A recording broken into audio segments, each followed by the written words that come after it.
Nigériennes, Nigériens, mes chers compatriotes, c'est à moi qu'il revient aujourd'hui l'honneur de m'adresser à vous à l'occasion de la commémoration du 61e anniversaire de l'accession de notre pays à son indépendance, sacrifiant en cela à un rituel républicain qui nous est très cher.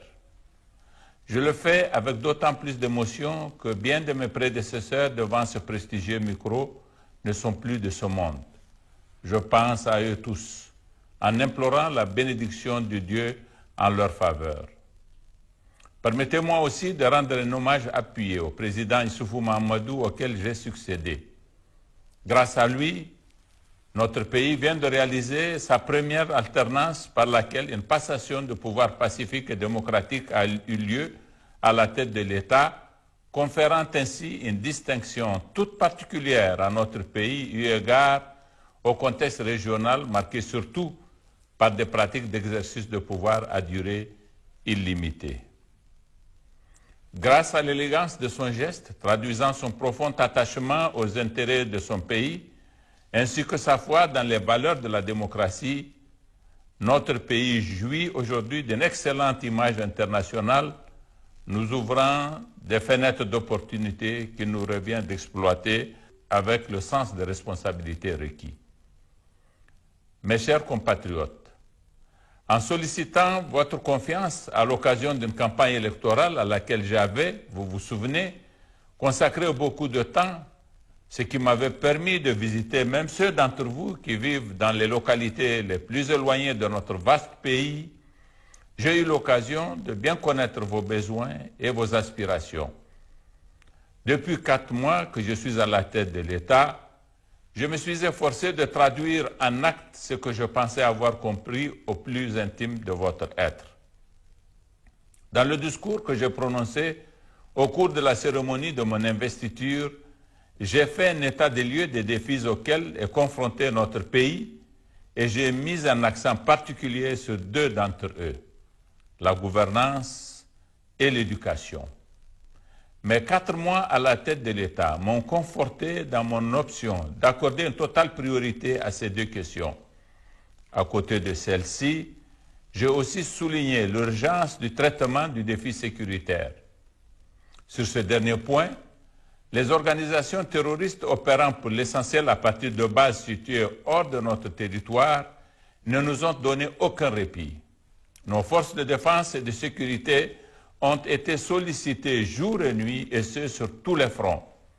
Partout, elles se sont comportées avec dignité et ont fait preuve de compétences remarquables. Je voudrais leur rendre ici un vibrant hommage. Je pense en particulier aux batailles héroïques qu'elles ont livrées à Difa, à Bosso et à Tchomabongo. La compétence qu'elles ont accumulée à force d'âpres épreuves nous a permis de créer un rapport de force favorable au point où les hordes criminelles embrigadées dans l'IGS sont désormais réduites à une seule recette consistant dans les tueries en masse des populations civiles paisibles et innocentes, comme ce fut le cas à Bakorat, Intezeyen, Tchomabongo, Zarumdare, Deukoukou, Ouye, Ziban et j'en passe, hélas. C'est fort de ce rapport de force que nous avons pu ramener dans leurs villages respectifs toutes les populations déplacées internes de Lanzuru, de Fantio et des environs de Bani Bangou dans la région de Tillabéri.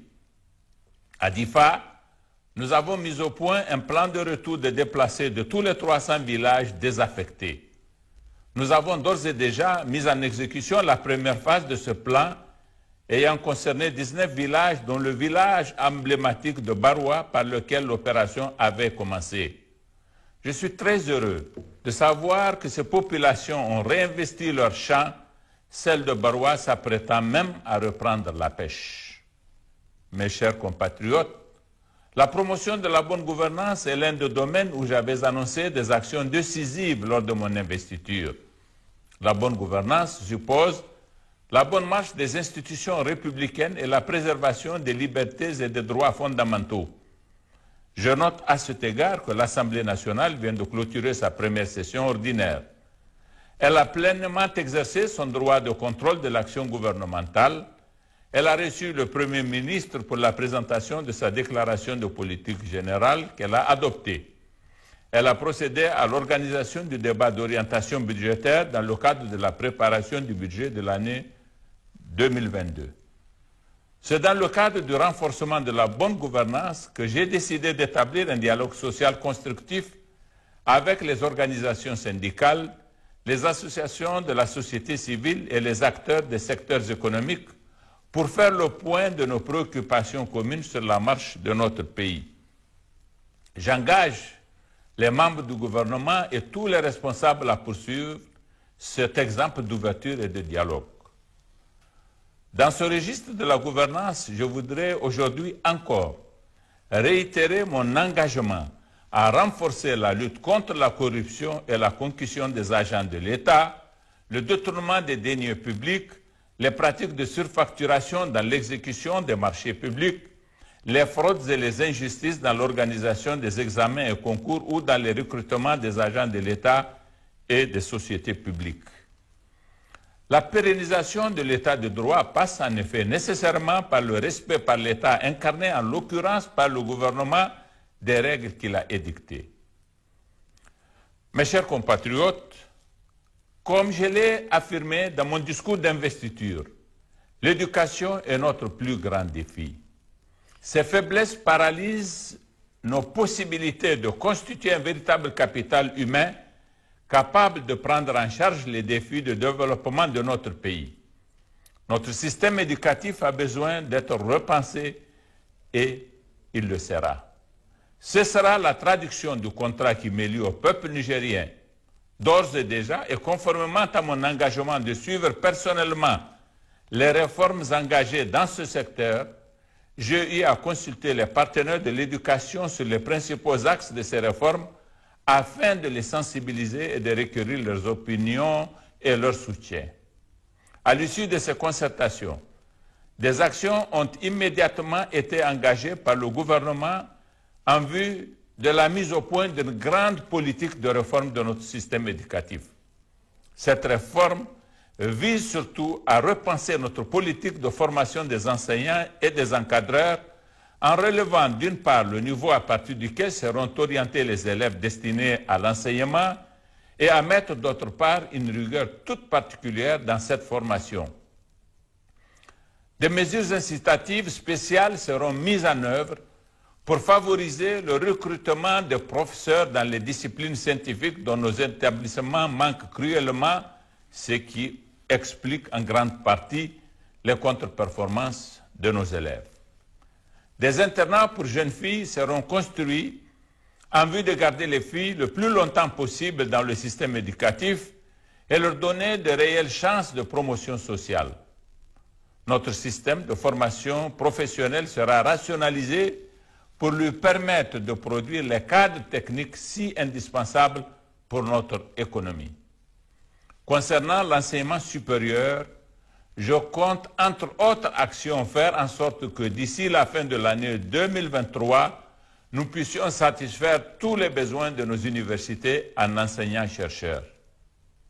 Mes chers compatriotes, cette année encore, l'anniversaire de notre accession à l'indépendance se déroule dans un contexte de préoccupations sanitaires dues à la pandémie de la Covid-19, avec notamment l'apparition du très dangereux variant Delta.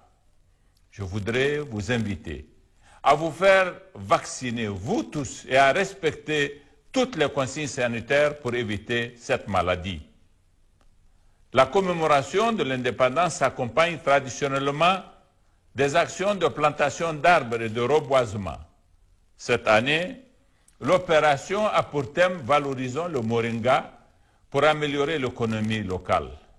La production, la transformation, la consommation et la commercialisation des produits moringa par les communautés locales et les organisations de producteurs est quelque chose que nous encourageons du fait de son impact dans l'amélioration de l'offre alimentaire dans notre pays. Je voudrais enfin, mes chers compatriotes, souhaiter un hivernage fécond pour notre pays et une bonne campagne agricole pour nos vaillants agriculteurs qui contribue plus que nul autre acteur au développement économique et social de notre pays.